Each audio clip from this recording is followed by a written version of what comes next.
Good evening, my dear students. Today we are going to learn about nutritional anemia.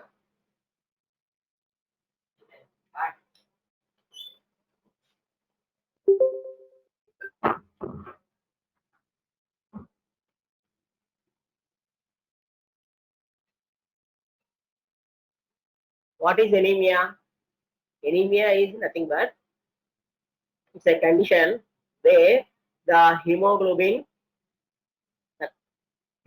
concentration or hematocrit of an individual is lower than the normal for that age or sex or that group. Anemia is nothing but decreased or hemoglobin concentration or level of the hemoglobin is lower than the normal level for that age, sex and group. Here there are the some of the group and their anemic values are given in this slide.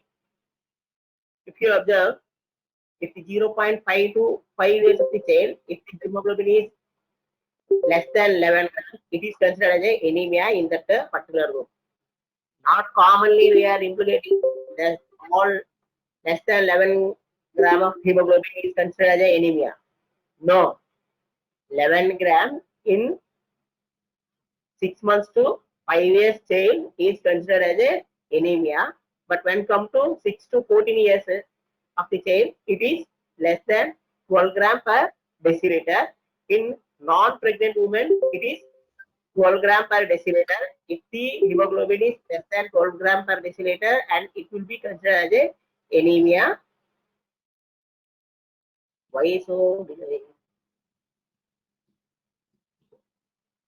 And in pregnant women, if the hemoglobin level is less than 11 gram per deciliter, or if the hematocrit level is less than 33%, and in men, if it is the hemoglobin level is less than 13, is considered as a anemia. What is the relationship between the hemoglobin and the hematocrit? Have you identified anyone? Yes. It is nothing but hemoglobin concentration into 3 that will give rise to hematocrit concentration. So hemoglobin here is 11 gram into 3 that will give the hematocrit concentration. Okay.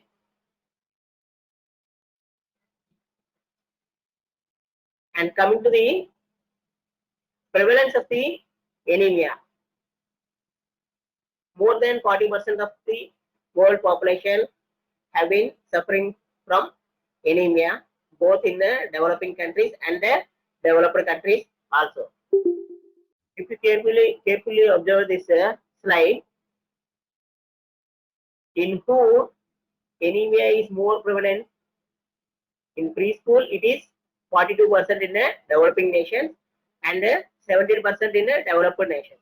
In school children, it is 53% in developing countries and 9% in developed countries.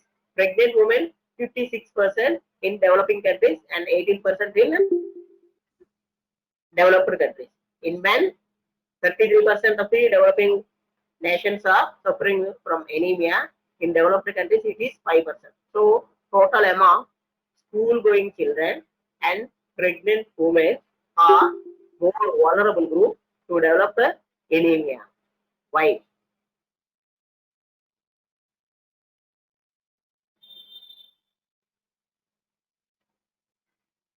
When coming to anemia, we have to divide the anemia into mild, moderate, and severe. So these are all the grades of anemia. We know that in any given group, if the hemoglobin concentration is less than 12 gram per deciliter, we will be considering it as a anemia for all practical purposes. It is less than 12.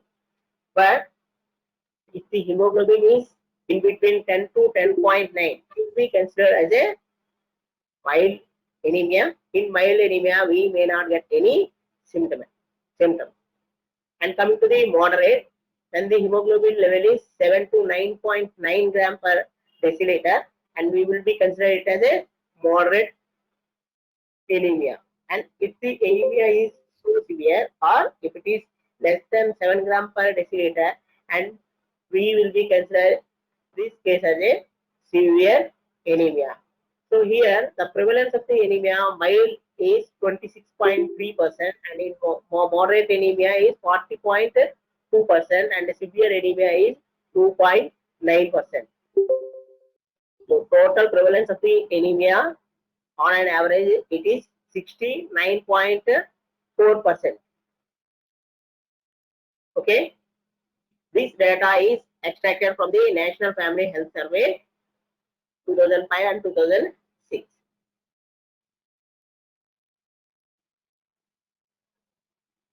And here there is a age-wise prevalence of the anemia. If the age group is less than 8 years, the prevalence of the anemia is 33.3%, and in 9 to 10, it is 38.5%, like that. If you carefully observe this slide, from the 9 to 10 years onwards and up to 18 years, the prevalence rate of the anemia is more. The prevalence rate of anemia or prevalence of the anemia is more observed in the 9 to 10 years and 18 years in between. Have you observed this? And we have to find out the what is the cause for it. Okay. Coming to the nutritional cause of anemia, we are having so many causes of nutritional causes of anemia. Normally, anemia will be considered as a marrow cause and non-marrow cause. Marrow cause and non-marrow cause. Marrow cause are nothing but it's the infection of the bone marrow, may not able to produce RBC. So that is called infectious causes of bone marrow suppression. And if at all any inflammation of the marrow that leads to suppression of the bone marrow, that is called marrow suppressive causes that leads to anemia. And there will be a condition called marrow fibrosis and marrow replacement. Marrow fibrosis and marrow replacement are in some carcinoma conditions where marrow cannot able to produce the RBC. So these are all otherwise known as a marrow causes of anemia. And coming to the peripheral causes of anemia, in peripheral causes, here the production from bone marrow is normal. But what happened in peripheral causes? One is either blood may be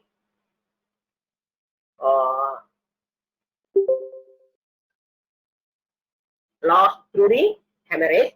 So hemorrhage is one of the leading cause of the non bone marrow causes of anemia. So one is hemorrhage, another one is the RBC lysis. RBC lysis in the circulating blood. RBC lysis in a circulating blood.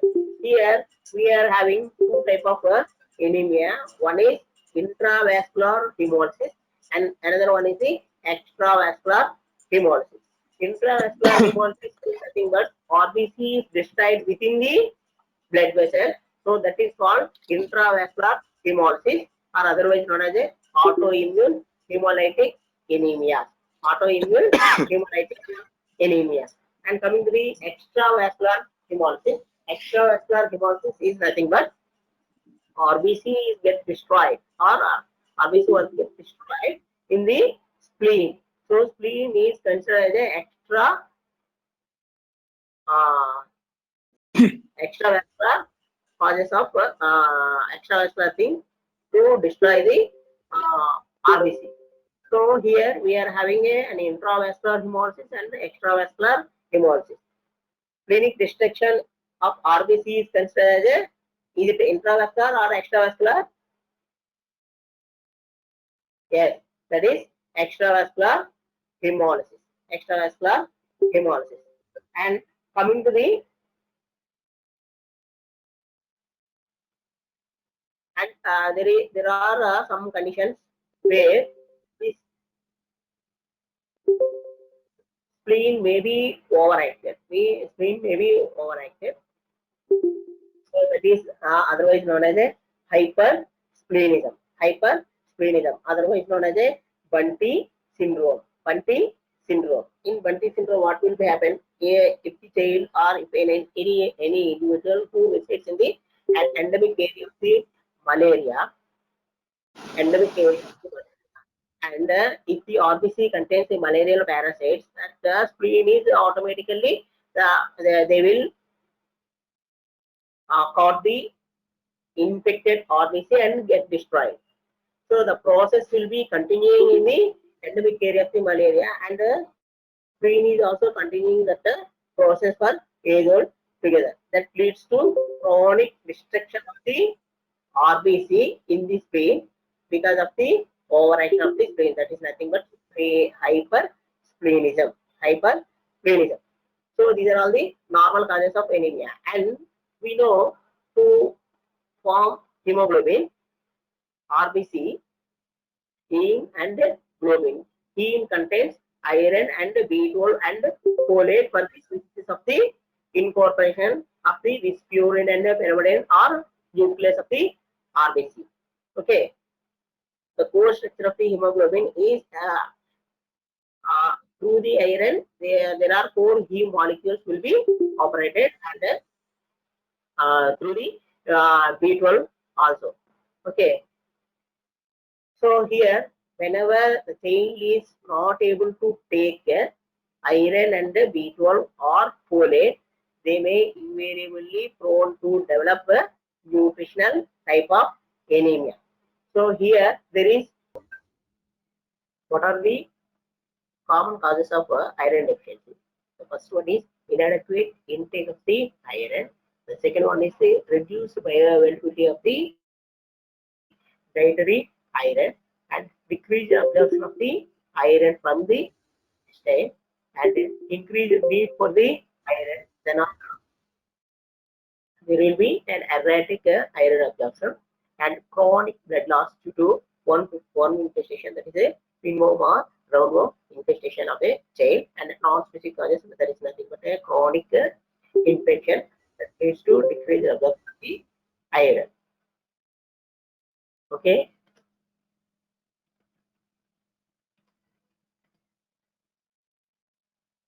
Role of iron in our body is iron.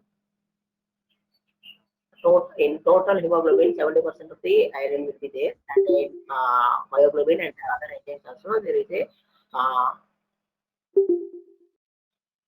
5 to 10% of the iron will be there, and iron will be stored in the liver, spleen, lymph nodes, and bone marrow. And the total iron in a male patient is a 4 grams, and the total iron stores in a female patient is 3 grams, and total iron stores in a child is 70 milligram per kg. 70 milligram per kg. What are the determinants of the iron absorption? If it is a heme iron, the bioavailability is very high. That is 20 to 30% of the iron will be absorbed. If it is a non-heme iron, the bioavailability of that iron is very poor. So it will be absorbed only 2 to 5% of the iron. So what is heme iron? When the RBC is destroyed and iron is released from the heme, that is called heme iron. So that is our innate iron. Non-heme iron is nothing but what we are get from the food is otherwise known as a non-heme iron. So some of the factors which increase the absorption of the iron, some of the factors which decrease the absorption of the iron. So absorption promoters are ascorbic acid and the heme iron and the germination of the and fermentation of the food that will increase the absorption of the iron. And coming to the decreased absorption of the iron will be observed in the food that will have a phytates, that is a cereals, and tannin, that is tea and coffee, and calcium and soy protein. So So because of this reason, when we are prescribing, we used to give an advice that please take iron at night only, because at night we very rarely drink tea or coffee. So if you take a drink or coffee, tea or coffee along with iron tablets, there will be a decreased absorption of the iron will be there. So what's the use when we are prescribing iron tablets along with the tea? So that's why don't drink tea when you are taking iron tablets. So that should be the our advice.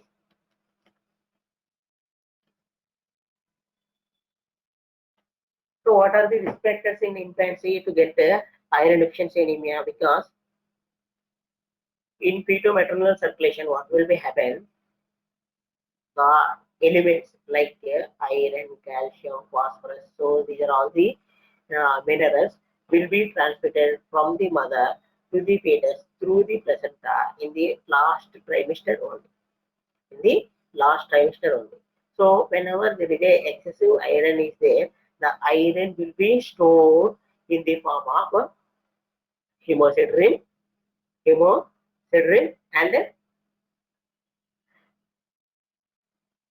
ferritin. Hemosiderin and ferritin. Ferritin is otherwise known as a water soluble form, and hemosiderin otherwise known as a water insoluble form.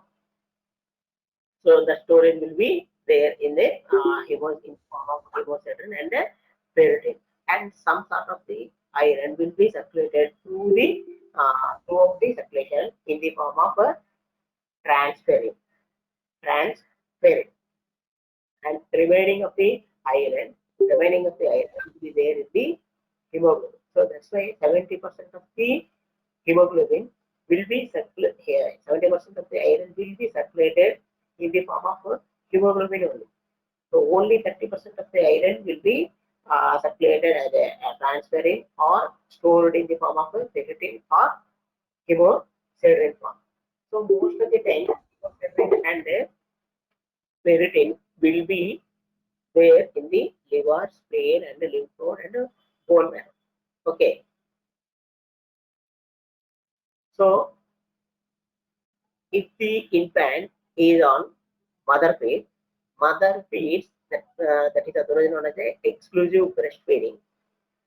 The total 100 ml of mother milk contains only 0.3 mg of iron.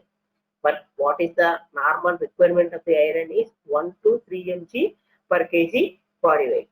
Here, even though baby is taking less amount of the iron, but the bioavailability of the iron in the breast milk is 100%. The bioavailability of the breast milk iron is 100%. Even though they are getting very slow rate, because there is enough stores are there in the form of ferritin and hemosiderin. One is using that ferritin and hemosiderin. Ferritin and hemosiderin.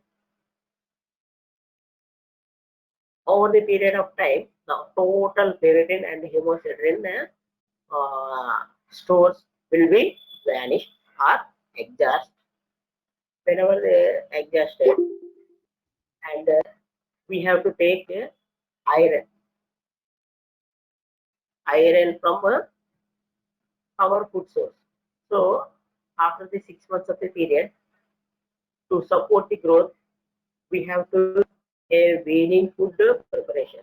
Typically, all weaning foods, they may not contain enough levels of the iron. Enough levels of the iron. That is the first one. So weaning food is deficient of the iron, and if the child is not breastfed, and if the child is on artificial feed, all artificial feeds are deficient of the iron. So these two factors which contributes to iron deficiency anemia in the infancy. One is not taking breastfeeds or taking breastfeeds beyond the period, beyond after 6 months. So less than 6 months, even less than 6 months, iron in the breast milk is insufficient. If the mother is illiterate and they used to give this exclusive breastfeeding for more than 6 months or 8 months or 10 months, what will be happen?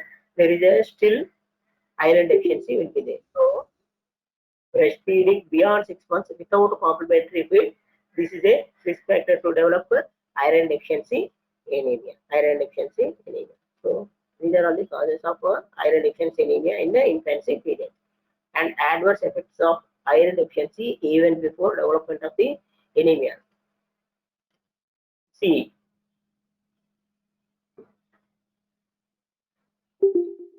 here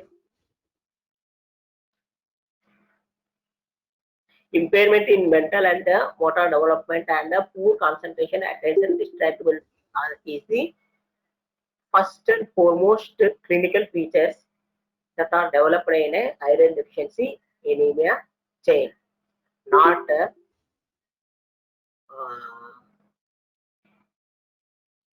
headache, malaise, lassitude, and easy fatigability. No, no. So these are all very late signs. The first and foremost sign is poor concentration, attention, and distractibility. So this is otherwise known as a cognitive impairment. Cognitive impairment. So cognitive impairment is the first feature to identify a child who is suffering with iron deficiency anemia. The next one is a decreased physical performance, that is a easy fatigability. The next one is easy fatigability.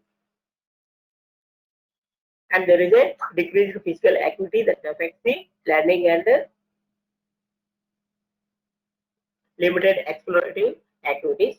So all these cumulative deficits in a child that leads to decreased school performance and increased dropouts. Increased dropouts. So how will you approach the iron deficiency anemia?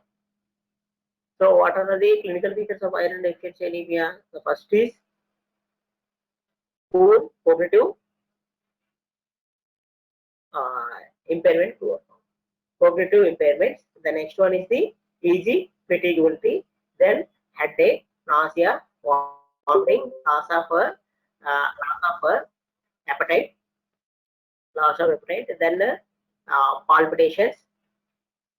So these are all the clinical features of anemia. But how to approach with because of these clinical features? How will you approach? By taking the history, by examination of the patient, by doing the laboratory test, and after all, we made a diagnosis of iron deficiency anemia, then treat accordingly. So coming to the history in iron deficiency anemia,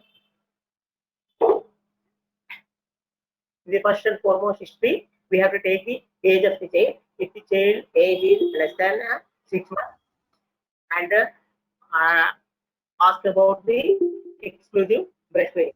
The child is not on exclusive breastfeeding, on artificial feeding, or what will happen then iron deficiency is imminent in that child. And if the child is less than 3 years, and we have to ask about this artificial feeding or weaning food preparation, and predominant on which feeds. If the child is on predominantly on cereals and milk production, milk based feeds. So cow milk or buffalo milk, both are not having enough levels of the iron. If the child is predominantly on milk and milk products, obviously the child is having deficiency with iron. So they are most probably having this iron deficiency anemia. And coming to the diet, we have talked about breastfeeding or animal milk. What animal milk that will produce iron deficiency anemia? Any animal milk that will produce iron deficiency anemia. especially goat milk will produce folate deficiency anemia, not iron deficiency anemia. Okay.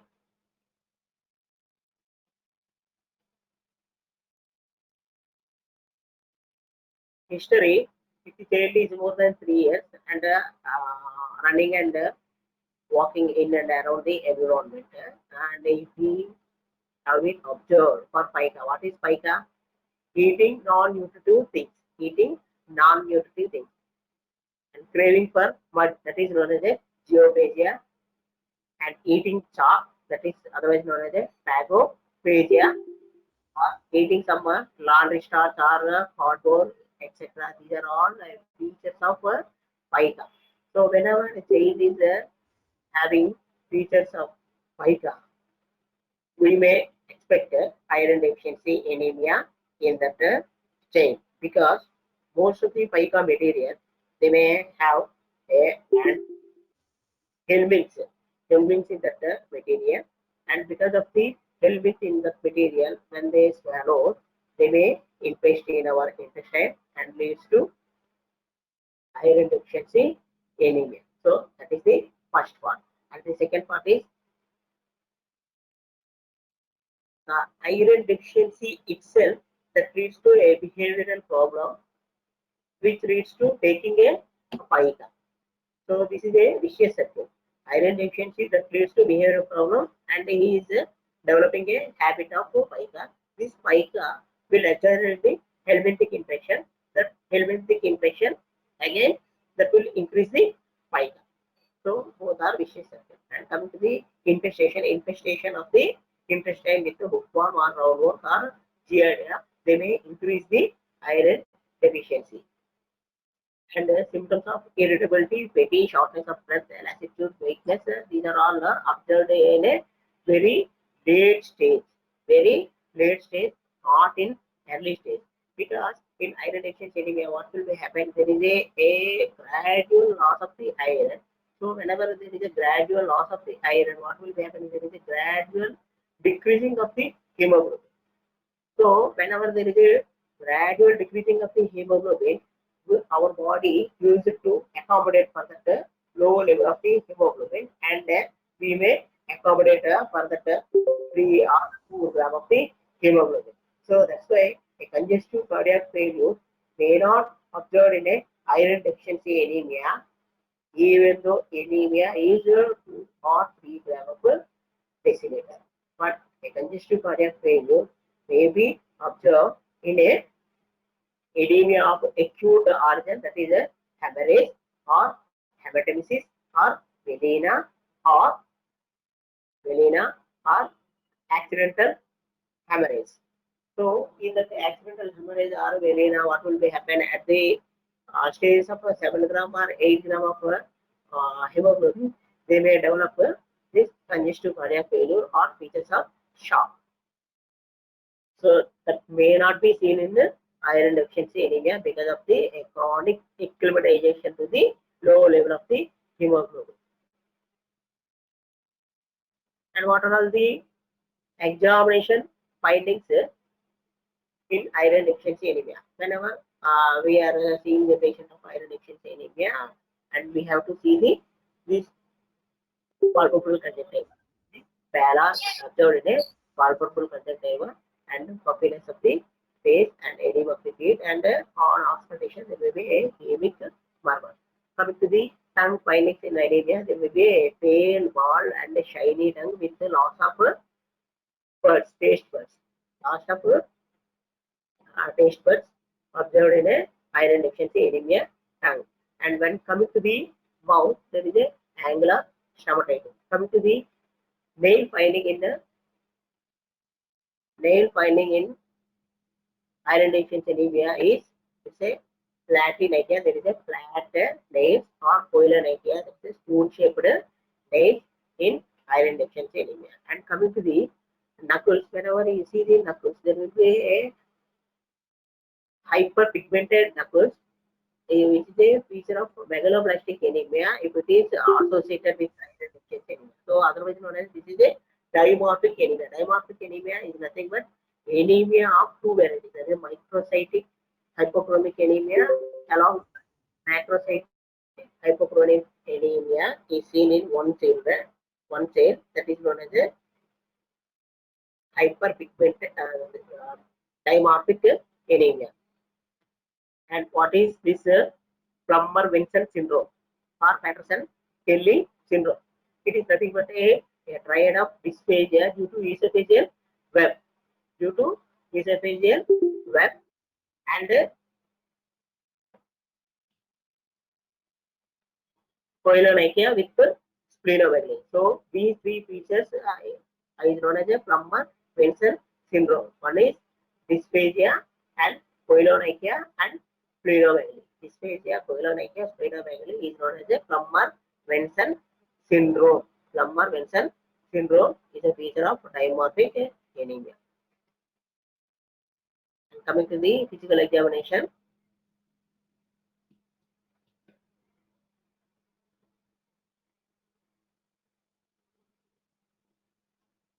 So there are certain normal findings which rules out iron deficiency anemia.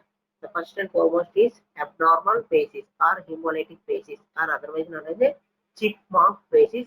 That is, the phases is because of the there is a in hemolytic anemia. What will be happen? There is a excessive burden on this long bone. That long bones may not able to produce enough levels of the blood. So that function is taken over by the flat bones in our body. Normally, flat bones won't be participated in the production of the RBC. But here, because there is a heavy burden and increased burden on the long bones, and they are unable to produce enough levels of the hemoglobin, the flat bones will take over the function of the long bones. So because of the whenever there is a increased function of this flat bones, they may be hypertrophied. So they may be swollen. So that the swollen flat bones are over the face, that will give a appearance of the chipmunk. That will say appearance of chipmunk faces. And coming to the splenohepatomegaly. In nutritional anemia of iron deficiency variety, we may not see this hepatosplenomegaly. Hepatosplenomegaly, whenever you are seeing hepatosplenomegaly, that rules out iron deficiency anemia, because in iron deficiency anemia there is no hepatosplenomegaly. And coming to the lymphadenopathy, this lymphadenopathy of generalized variety of lymphadenopathy may not be a characteristic feature of iron deficiency anemia, because this lymphadenopathy of generalized variety may be a feature of either tuberculosis or any chronic infection, but may not iron deficiency anemia. And coming to the bony tenderness. Whenever we touch the bone over the sternum, if the child is feeling very severe pain, so that will give a clue of aplastic anemia in the child, not iron deficiency anemia. So bony tenderness most probably seen in aplastic anemia and other leukemias also. And coming to the fatigue and purpura. Fatigue and purpura. Fatigue is pinpointed hemorrhage. Purpura is a hemorrhage of 1 centimeter to 5 centimeters. Hemorrhage of 1 centimeter to 5 centimeters. So this fatigue and purpura is due to a decreased platelet count. That leads to fatigue and purpura. Most commonly seen in aplastic anemia and leukemia. And coming to the recent weight loss. Normally, in iron deficiency anemia, there is no recent weight loss. In fact, they may be presenting with failure to thrive. Failure to thrive is different from the recent weight loss. Failure to thrive is nothing but they are not gaining weight properly for 6 months or 1 year or 2 years or 3 years. The weight is same, but here there is a recent weight loss is a characteristic feature of malignancy. characteristic feature of malignancy, otherwise known as that is a cachexia. Recent weight loss of more than 10% in any individual in a 1 month period of time, we have to suspect a malignancy in that individual. And coming to the skeletal changes, here there is a normally our tongue contains only 2 phalanx. 2 phalanx. If anyone having only 1 phalanx or 3 phalanx, it is a characteristic feature of Fanconi anemia. And normally in the forearm we are having the 2 bones. That one is radius and another one is the ulna. If the radius is absent, that proves of iron deficiency anemia. That is otherwise known as a thrombocytopenia with absent radii, TAR syndrome. Thrombocytopenia with absent radii. Okay. Not iron deficiency anemia. Coming to the laboratory findings of iron deficiency anemia, whenever we are suspecting a iron deficiency anemia, we use to write the HPT, CDC, SR, MCV, MCH, and PCV, all these things. Okay. So when HB comes and in anemia, it is always less than 12 gram per deciliter, and depending on the HB levels, we may grade the anemia like mild, moderate, severe, and like that. So that will give a clue regarding the anemia status. And coming to the peripheral blood smear, the typical picture of the peripheral blood smear in iron deficiency anemia is microcytic hypochromic anemia along with the pencil cells, and in some cases there may be severe degree of anemia is there. There may be a anisopoikilocytosis, and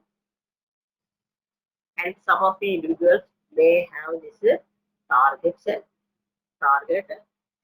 So this is the typical picture of the peripheral blood smear in iron deficiency anemia. And other red cell indices, MCV is, because it is a microcytic hypochromic anemia, the normal MCV is 70 to 100 FL. Here there is a microcytic hypochromic anemia, so MCV will be always less than 70 FL, and MCH is less than 27 picogram. MCH is less than 33% concentration percentage. And coming to the elevated red cell distribution width. So here there is a different kinds of the RBC. One is a large RBC and another one is a small RBC. So here, because of that, different degrees of the RBCs are there. The RDW in iron deficiency anemia is always and almost is increased. So this itself rules out a thalassemia from iron deficiency anemia. Both are associated with the microcytic hypochromic anemia and microcytic hypochromic anemia along with the target cells. But RDW is always and almost increased in iron deficiency anemia, and RDW is always decreased in thalassemia. And coming to the other parts of the iron, we have to see the other parts of the iron.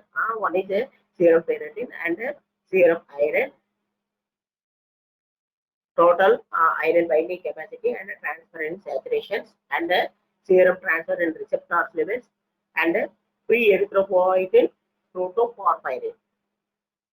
And we may take the bone marrow sample, stain with the Prussian blue, and see the whether there is a iron is there or not. So in serum ferritin, whenever there is a iron deficiency anemia, what will happen in the iron stores? Iron stores will be decreased. So what are the storage of the iron? One is the ferritin, another one is the hemoglobin. Both are decreased. So they are almost decreased in less than 12 nanogram per ml. So that is a suggestion of iron deficiency anemia. And then coming to the circulated iron in the form of a transferrin, the transferrin is also decreased. And coming to the transferrin saturation, if the transferrin saturation is less than 12% in infants and less than 14% in children, that will be itself indicates the iron deficiency anemia. And whenever there is a transferrin saturation is decreased, the total iron binding capacity will be increased. So, whenever we are seeing the TABC, if the TABC is more than 470 micrograms, it obviously tells us about the iron deficiency anemia. So, here the serum ferritin will decrease, serum iron will be decreased, and transferrin saturation will be decreased.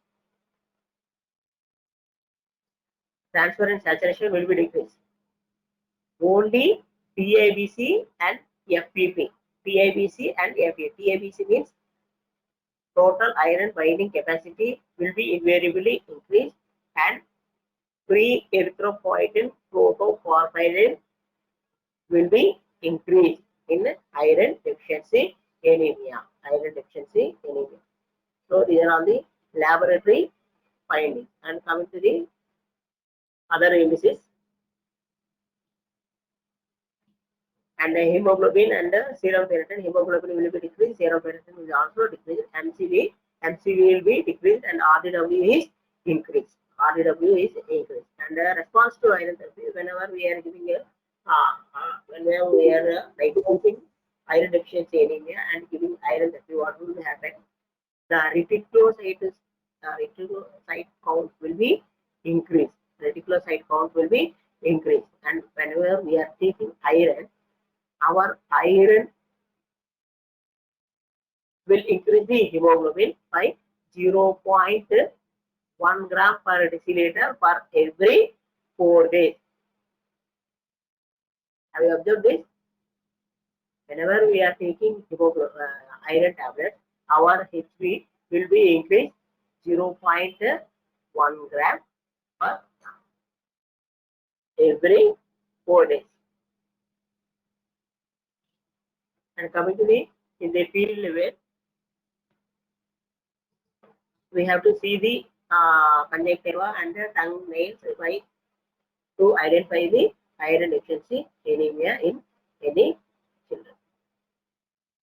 And coming to the stage of the iron deficiency, there will be a this is a normal individual, this is a pre-latent and latent and a complete iron deficiency anemia stage. See, if you carefully see, the first thing to be affected in iron deficiency anemia is its a storage form. Storage form means ferritin and hemocytic. So that's why in the pre-latent form, the first affected is ferritin.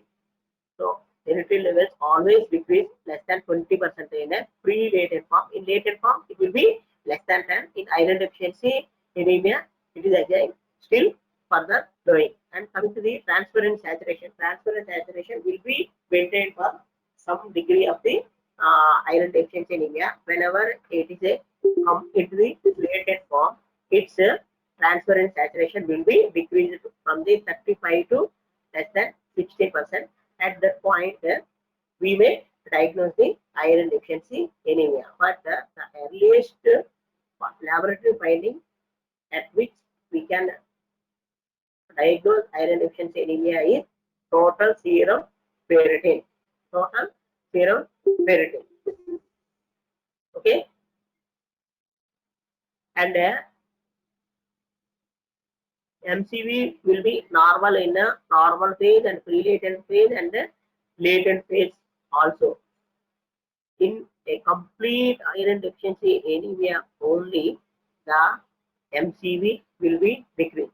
So whenever we are seeing the peripheral blood smear and it shows a microcytic hypochromic anemia, at that point what will be happen? That at the situation we may diagnose the case as a full-blown iron deficiency anemia, not a pre-latent or latent phase of iron deficiency anemia. So this is the very late finding. Microcytic hypochromic anemia is a late finding, and decreased serum ferritin levels are earliest finding in iron deficiency anemia. And coming to the treatment, what is the treatment of iron deficiency anemia? Depending on the grade of the anemia, mild, moderate, and severe. Mild, moderate, and severe. In mild and moderate, we have to give iron supplements. The normal dose of the iron is 2 to 4 milligram per kg. 2 to 4 milligram per kg per day is the normal dosage of the iron. And if you give in the ferrous form, that will increase the absorption of the iron. So that is the oral treatment of the iron deficiency anemia. Coming to the severe degree of the iron deficiency anemia. In severe degree of the iron anemia, you see, if the child is not having any features of congestive cardiac failure, even at that point, we may give only iron oral supplements. If the child is having features of congestive cardiac failure, at that point, we have to give blood transfusion. Normal dose of the blood is 10 ml per kg body weight of PRBC. What is PRBC? Packed red blood cells. So that is the normal dose of the blood. PRBC dose is 10 ml per kg. 10 ml per kg.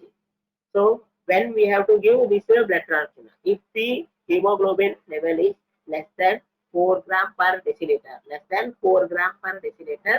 we have to give PRBC treatment. In between 4 to 7, we may give either oral therapy or IV iron, intravenous iron therapy. So whenever we are prescribing iron tablets, each and every tablet has its own side effect.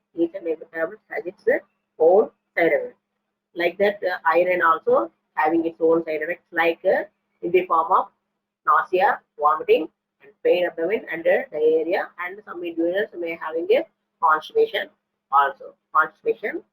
And whenever these iron syrup are taken, they may stain the teeth. And they may discoloration of the stool also. So that will give a false impression that the child may having a melena like symptom. What is melena? Melena is nothing but the process of the black tarry color stool. Black tarry color stool is known as a melena and is always and almost due to upper GI hemorrhage. But whenever we are taking a iron tablet, we are taking iron in the form of elemental iron. But most of the elemental iron may not absorb. So majority of the iron will be passed in the stool, that may discolorate the stool as a black color stool. And true intolerance to the iron is very, very rare. So oral iron therapy, the dose is 3 to 6 mg per kg of elemental iron, and we have to give 1 or 2 dividends, preferably at the night is the best one. On empty stomach is ideal. If the child is not tolerant, and we can advise on full stomach also. And duration is for the 3 months or 100 days. And nowadays we are adopting a new thing called weekly iron therapy. So this is one of the school education program, education nutritional program. In that, for every Saturday, all school going children, they have to take iron tablet in the school itself. That itself prevents the development of the iron deficiency anemia in the later life. So whenever we are giving iron, what are the responses to that iron therapy? So responses to the iron therapy are, in the first 12 to 24 hours, there may be a replacement of the enzymes subject to the subject to improvement is the first sign, and decreased irritability, and he may concentrate on the things what are happened in front of the that chain. So that is the first thing happened. The next one is increased appetite. So in the first 12 to 24 hours, 1 to 2 days, what will happen? There is a subject to improvement. There is a feeding of well-being, and decreased irritability and increased appetite. And into 24 to 48 hours, there is a erythroid hyperplasia is observed. In 40 to 72 hours, there is a increased reticulocytosis is observed, and in 4 to 20 days, there is a increase in hemoglobin level, and 1 to 3 months, there is a replenishment of the stores of the iron will be observed after our iron therapy. And non-responders to iron therapy, why there are non-responders? Because our diagnosis is wrong, and if you are wrongly diagnosed as iron deficiency anemia and expecting hemoglobin to rise, that may not happen. So that's why, first of all, whenever there is no response to iron therapy, first of all we have to review our diagnosis. If that microcytic hypochromic anemia is really due to iron deficiency anemia or thalassemia intermedia, we have to rule out. So that's why non-responders to iron deficiency anemia possibilities are, first thing, either megaloblastic anemia or thalassemia or red cell aplasia or wrong formulation or dosage, and poor compliance. Child may not take the iron tablets regularly, and basic cause not treated. That is a small bleeding in the intestine that may not noticed by the clinician, and either continuously giving iron therapy by not treating the actual cause. That won't be increased of hemoglobin level by mere giving only iron. We have to treat the